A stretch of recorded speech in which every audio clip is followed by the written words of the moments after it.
Hey, I'm John Nervaj with Our Revolution Colorado Springs. With me today is Ryan Lucas, who is running for United States House District 5 for United States Congress.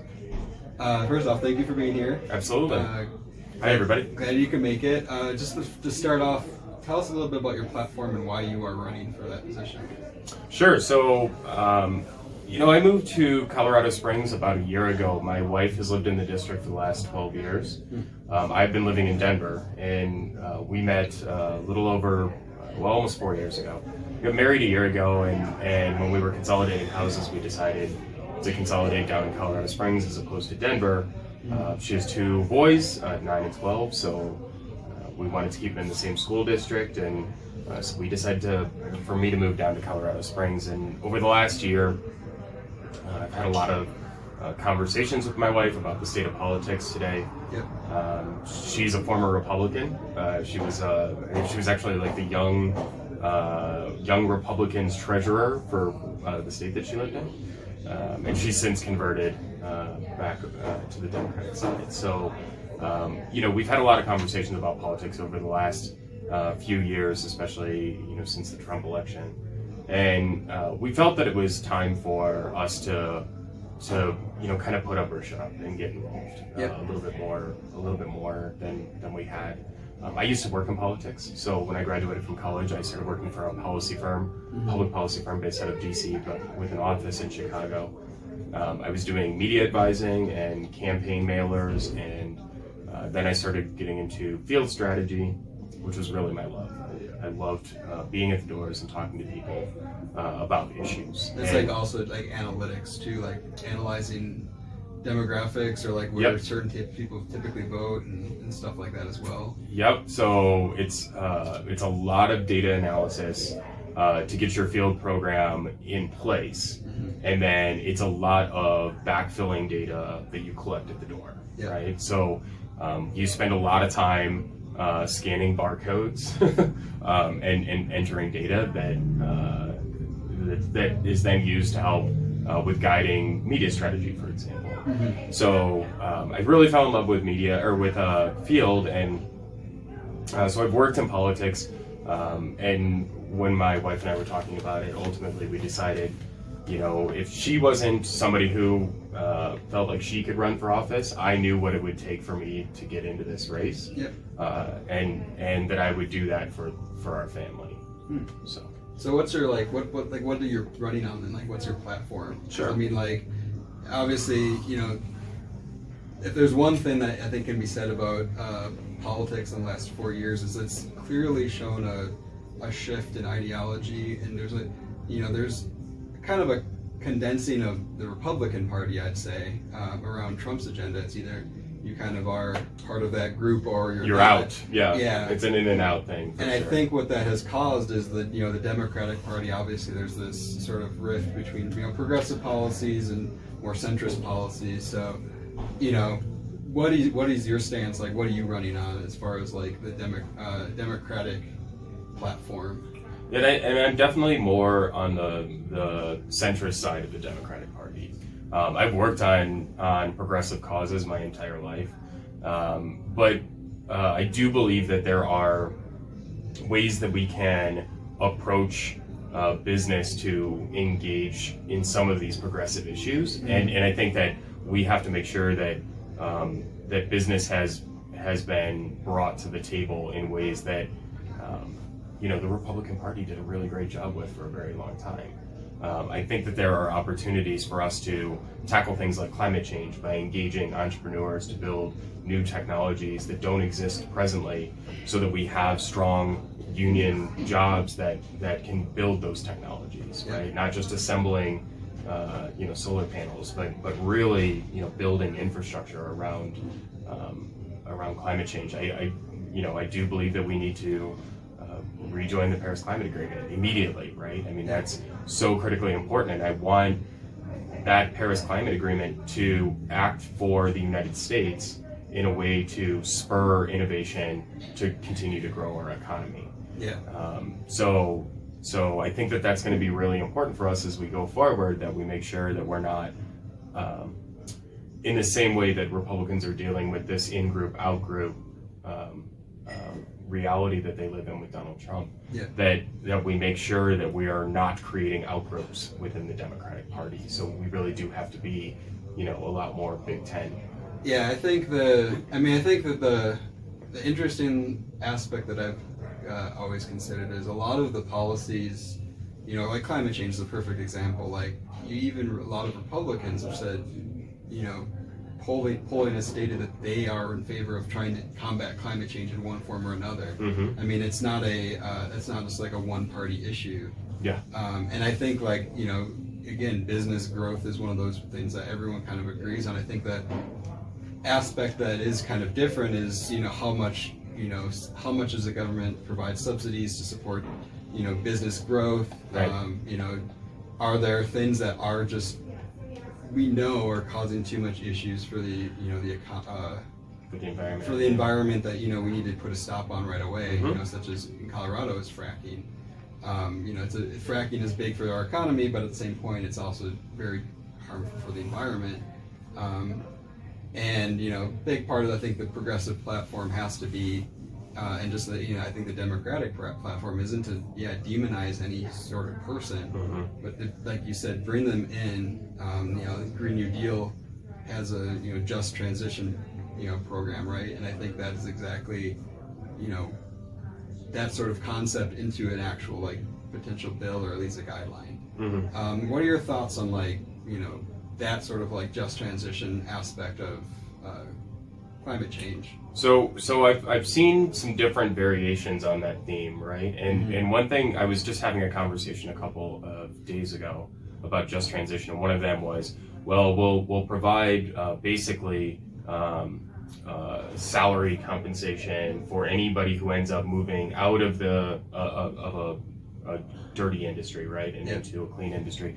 If there's a disparity between their previous pay and their new pay, then the government will just fill in that gap. Yeah.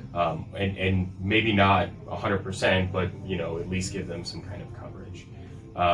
I think that there's potentially some value in that, but I also find it not necessarily our best path forward, right? So again, if we're going back to creating new industry and new technologies, we can parlay those jobs into equivalent jobs and not just subsidize them from the federal government. The other issue that I have with doing that, I mean, but can we though? Because I'm thinking someone who's working as on an oil rig or Mm-hmm. a coal mine. Yeah. How does that translate to working on a solar panel? Is that? it's not working on a solar panel, right? So solar panels are fine, and so are windmills, right? But there are other things that we can be doing that help to green the industry that we already have that could be those types of union jobs, right? And I don't have all of the answers to all of this stuff, right? I mean, that's one of the things that I think is really important about this campaign and the way that we're approaching this campaign is I don't purport to know all of the answers, but I do want to have every conversation with every interested party so that we can build towards a consensus view on this.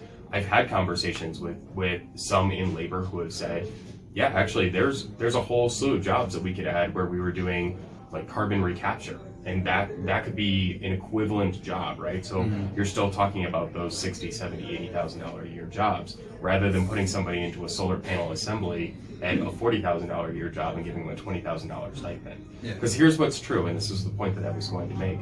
A lot of people who are in those union jobs, they don't want to be subsidized by the federal government, right? They want to be compensated for good work that they have been trained well to do. Mm-hmm. So even if you put them into one of those solar panel assembly jobs, that's not using the skill that they've built, right? And it's not, and then to compensate them for work that ultimately they're not doing, right? Because they've been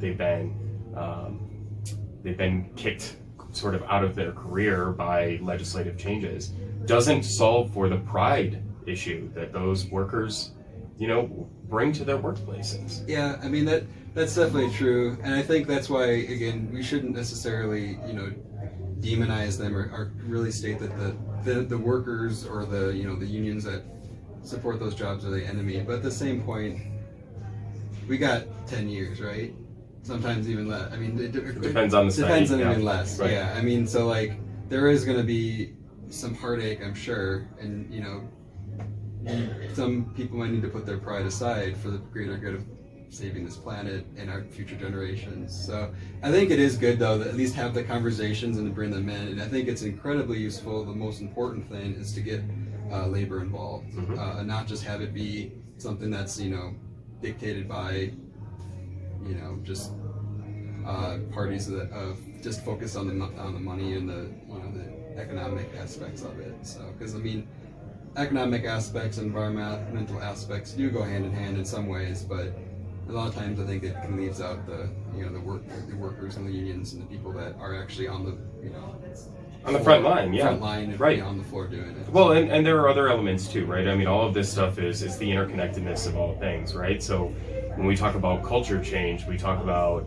the way in which we approach these problems. It's not just a matter of a top-down solution, and we really do have to, and this is why I think it's great that organizations like yours exist, right? Yep. You do have to build grassroots consensus, right? And that takes getting people involved in the process as early as possible. For Now, sure. unfortunately, when it comes to climate change, you're right. There are some where it's, some studies say we've got 5 years, we've got 10 years, we've got 20 years. What we do know, regardless of how far out we are from when we really have a problem, we're 50 years too late, Yeah. right? And that's the most important thing. I don't want to penalize somebody who's been working in an industry simply because we were too late to take action, right? Yeah. So we need to make sure that we're doing everything that we possibly can to make sure that we're solving for that problem that we have delayed far too long in dealing with. Yeah. Yeah, so moving on, so another big aspect, another big policy, I think, discussion going on with the Democratic Party is healthcare. Medicare for all, yeah. Medicare for all versus Medicare for all who want it, or public option. Because I believe you have some experience in industry, or in the insurance industry as well, right? I do, yeah. I mean, I've worked in the insurance industry for 10 years, and by work in the industry, it's not like I work for an insurance company, right? I work we're a service provider, and we do have sort of like an insurance-like product that we provide in behavioral health, but it's not a true insurance product.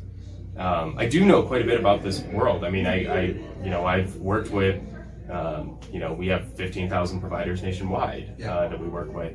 One of my really big concerns about Medicare for all is I've talked to these providers and they will accept Medicare because it'll help to fill in their schedule.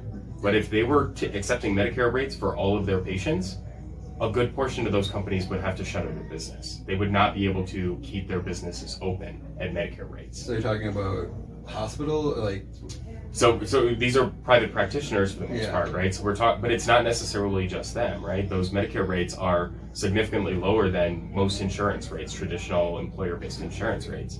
For example, if our company reimburses a provider at say $60 a session, the insurance rate for that is going to be somewhere in that $120 to $130 an hour, right?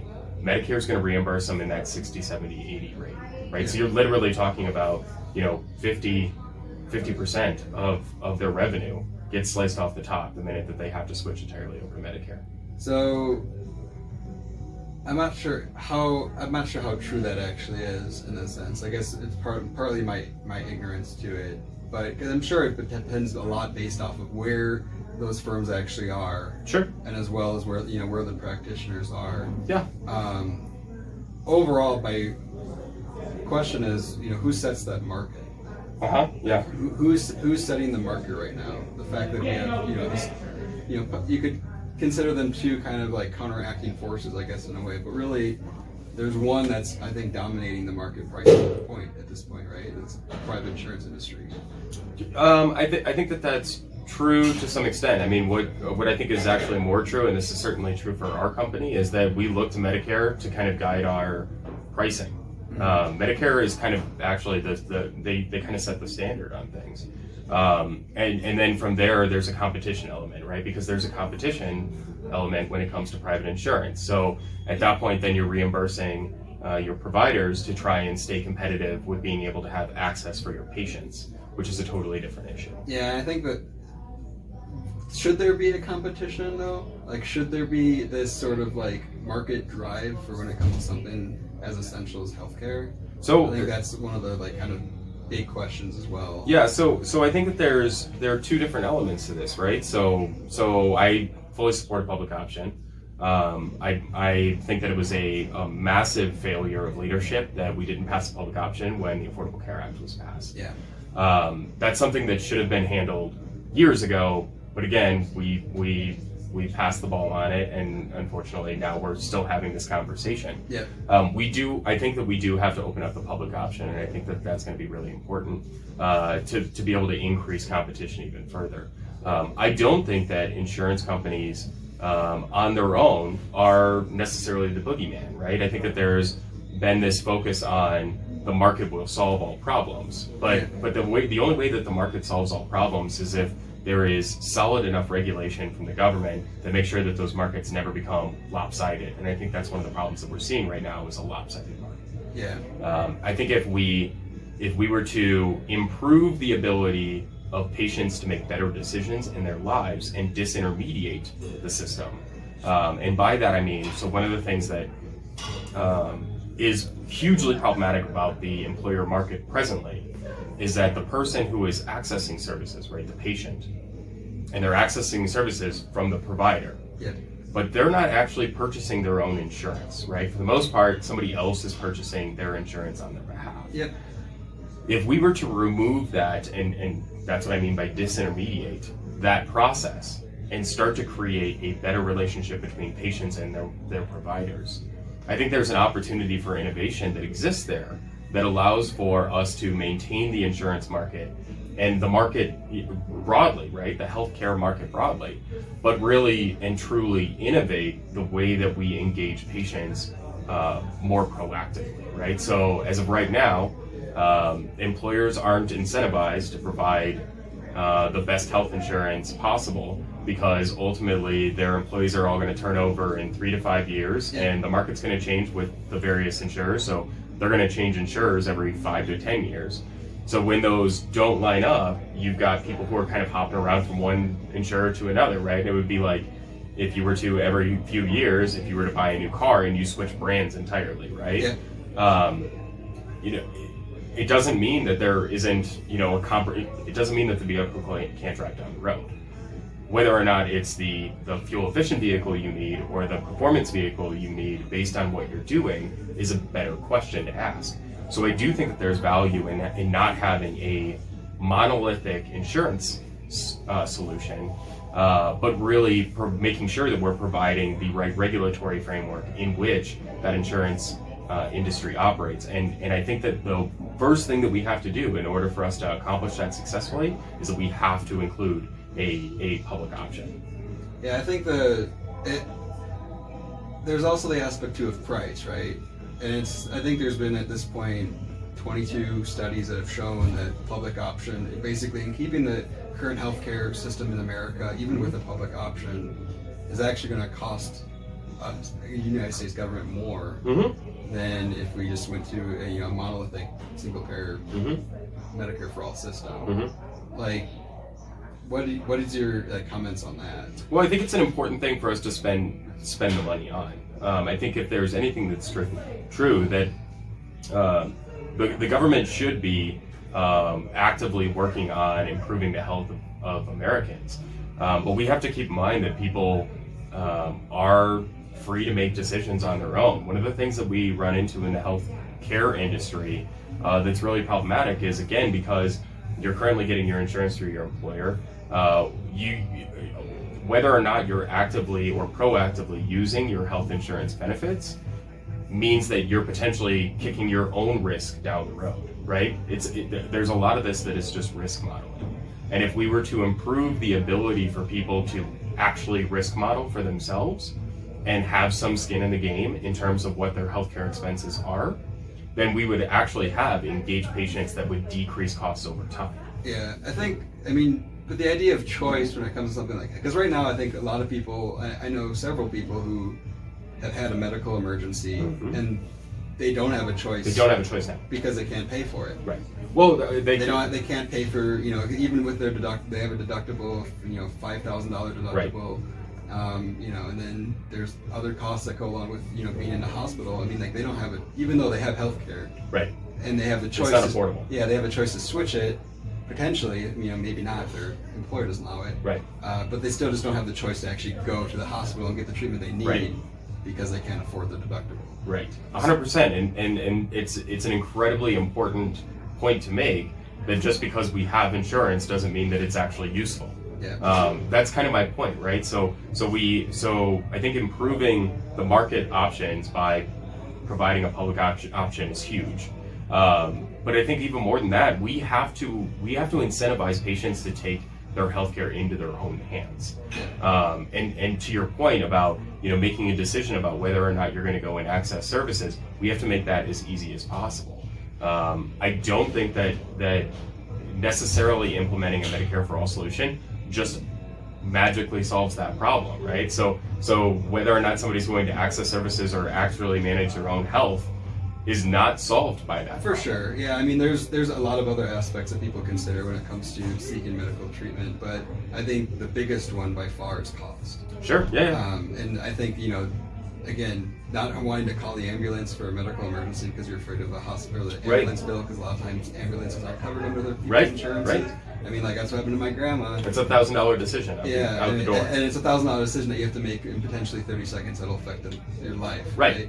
And I mean, so that's the thing, and that's the you know, question I think is, this isn't a new idea, like Medicare for all or single payer. I mean, this is something that, you know. Oh, it's a 90-year-old program. Yeah, well, I mean, it was originally designed in the 30s, and it just never actually got implemented. And it's been implemented into a lot of other countries that have, even countries. I mean, I used to not believe in a single payer for the idea that, oh, other countries operate differently, but it's getting to the point now where there's a lot of countries that do still have a capitalist, you know, society, but that still have a single payer system or a Medicare for all system that's incredibly popular, right? Yep. Like Canada, like the person who won like Canadian of the Decade or whatever, right, was the person who invented it. Yeah. So I mean, there's things like that. I mean, like every major country in every first industrialized country in this world has a single payer system. So like, why don't we? And why do we want to keep having this sort of like marketplace? Yeah, and let me be clear, you know, again, you know, I don't purport to have all of the answers on these questions. Yep. I do believe that we've hopped over a different solution that is an intermediate solution before really solving for whether or not that's even a possibility, right? So we're jumping directly over to this single payer system. And I'll tell you this, I mean, don't hold me to this, but like, or don't ever quote me on this, but I used to be a very big single payer proponent. Mm-hmm.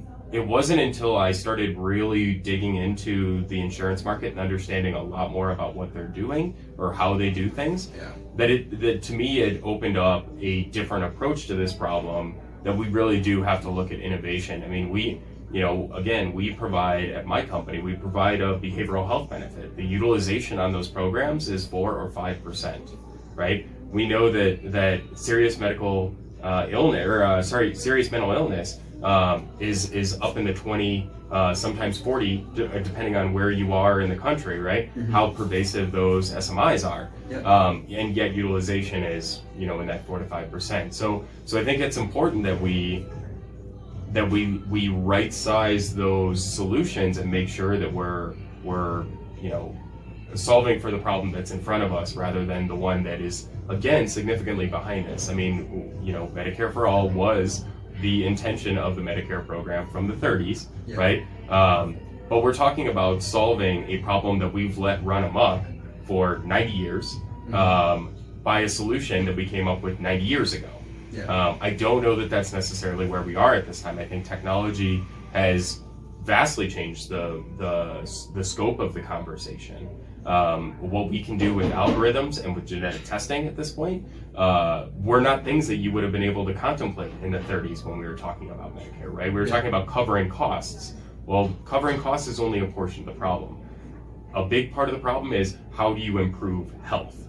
And that's a different issue. For sure. Yeah, I mean, I think that's something else that's surprising too. We talked to a lot of people, even people that we've interviewed, and the state of healthcare in this country is also like, for being the most, the most wealthy country in the world, we have some of the worst healthcare outcomes. Right. Yeah, especially with in minority areas, areas that have like a lot of disparity in wealth. Like, there's just a lot worse treatment. Right, because we have to talk about things like food deserts, right, and transportation, and we have to talk about the environmental effects of pollution, right, in certain areas, right. And I mean, especially like rural areas too, specifically. 100%. So I mean, we literally there was a nonprofit that was working in Africa for a really long time, right, and it's basically like they fly doctors into an area. They pulled that entire program back to the United States because they discovered that they could do more good working in rural Kentucky than they would by operating that business out in that nonprofit in Africa. I mean, it has come to a point where we really do have to look at bigger, innovative solutions. So I think the question is how is the market handling that? Because like right now, from obviously there's not an economic advantage for like rural hospitals to open up because they're not there, right? Yeah. So what has to happen to get that to be the case? I think there's a great way that we can approach that problem, and part of it is public-private investment, and making sure that those areas are significantly or sufficiently funded to be able to provide the types of services that are needed. But I also think that we need to look at a service model for people when they graduate from college, right? Yeah. And so this is where we talk about student loans, right? So again, I have significant student loans, and I was just at a fundraiser for my college last night and donated to my college, even though I'm paying a lot of money for the degree that I got from my college. I don't know that and let me be clear, I probably, even though I was not well informed when I took out the tens of thousands of dollars in loans that I took out, I was not adequately prepared for that decision as an 18-year-old, that I remade as a 19-year-old, that I remade as a 20-year-old. But I would make that decision all over again. I mean, there's no question about that. And I would make it, knowing that it would put me in this financial situation later on in life, 15 years after graduating, and I'm still paying off student loans. I think that even though I would have made that decision again, we do have to create new opportunities and better solutions for people to be able to finance their education, right? So we have programs where if somebody wants to teach in a disadvantaged school district for a 10-year period, they can basically have their loans wiped away, right? We have to do the same thing for medicine, right? If we want to put a doctor into a rural healthcare unit, we need to be able to wipe out their medical student loans for 10 years of service, right? It's the same thing that we do with the GI Bill, right? We can incentivize those types of activities from the federal level to put resources where we need them and create those incentives. Yeah, especially, and I agree with you, but I don't know why we wouldn't just go further, right? Like, what's further? Making college free for everyone. Public schools free, and eliminate all student debt. Yeah. I mean, like, by having more people not have the burden of having to take out loans. 'Cause I had to take out loans too, and like looking back at my my personal decision, it benefited me. It's got me the job that I wanted. It got me a job that pays pretty well. But unfortunately, there's a lot of people who wouldn't be in a position like I was in a privileged enough position where I could make that decision. Right. And and it worked out. But a lot of people they're not in a position to take out $20,000 a year to pay for their student loans. Right. And so therefore they don't make the decision to become a doctor or nurse, and therefore they can't go back to serve their community in impoverished areas, or areas with wealth disparity. So, and I definitely support state and community colleges, right? Those should be, if they are not significantly cut down in costs, right? And again, I don't have the solution to this, right? And the presidential candidates are all over the board on this stuff, right? So, I'm open to looking at the economics of those decisions, right? And what it would really cost for us to do those things. I haven't had the opportunity to kind of dig through state by state what that would really look like, or what it would look like on a federal level. Yeah. But I think that there are ways that we could potentially expand the state school system that we currently have, right? With in-state tuition, for example. I mean, I think that there are ways that we could expand that further. Yeah. I think that there are great opportunities for us to make it more cost effective for somebody to go to college. But I think we also need to make sure that we're investing in trade programs. For sure. I think that we need to be investing in alternative education, right? Yeah. And we need to start earlier, right? It's not just whether or not you can afford to get a 4-year college degree, which I loved my sociology and anthropology department, which is what I got my degree in, and it's pretty much useless in the market. But I loved that time, and it taught me how to think about things analytically, and it taught me how to do data analysis, And right? it's incredibly important too, because that's the thing that also bothers me about today's education, especially upper education, is you're forced to go into fields that pay well. When I was making my decision for college, I had to either go into engineering or into law, and I'm glad I didn't go into law because that would have been a lot more expensive. But those are two fields that make It's a lot more expensive, and it's also a market that's become commoditized. Yeah. A lot of people are getting out of law school right now, and they're finding that there are a lot of lawyers in the market. So they're taking, those, $40,000, $50,000, $60,000 jobs, Exactly. and then they're having to pay student loans that are in the, hundreds of $1,000s. And what it leaves out too is like people who are in the arts humanities fields, aren't getting, they have also incredibly high student debt. Mhm. Those fields, generally don't pay as well. Yeah. So it disincentivizes people to join those fields, which are vitally important to Yep. expanding our culture and history, and and teachers too, especially as well, is one of those fields that is vitally important that Yes. is underpaid as well. So, Right. And this is where, again, we were talking a little bit earlier about how the government can help to, put their thumb on the scale of the market, right? I mean, I think that that's a really great opportunity. Teachers, for example, where we need teachers. We need a lot of teachers, Yeah. right? We need a lot of nurses. Yeah. A lot of people don't realize that there is a massive nurse shortage in this country. For sure. Yeah. If we want to incentivize those things, we have to pay better for those jobs. For sure. And maybe that means that the federal government has some involvement in tipping those scales a little bit. Yeah. And I'll tell you as well, the insurance industry right now, the health insurance industry, not to take it back to health insurance, but it is a topic that I know quite a bit about. The health insurance industry is starting to use more nurses rather than doctors. Because it's cheaper, right? It's cheaper, but also because you don't necessarily need the clinical background to be able to make a lot of these decisions because they're algorithmically driven, right? Your electronic health record system is telling you what your process should be for a given patient, right? It's called a treatment plan, right? Those treatment plans are rubric, right? Like you have a diagnosis, here's your treatment plan. Mm-hmm. You don't necessarily need somebody who spent years in medical school to be able to implement a treatment plan. And I think that is something too. I think is vitally important when it comes to we have a very large country, a lot of small communities, a lot of small communities with varying ways that they approach problems, right? And one thing that I think is going to be really important for anybody who sits in this seat, and I think it's one of the things that's very unfortunate about our current representation, is that sort of perspective is just lost. It's not even a contemplation. Yeah, so that'll lead us, I think, into our last segment. So, currently the seat has been occupied by Republican for I think forever. 40 years. Forever. Yeah. Since its inception. Yeah. So what's your strategy to unseat Doug from his throne, I guess? I'm really looking forward to the opportunity to debate Doug.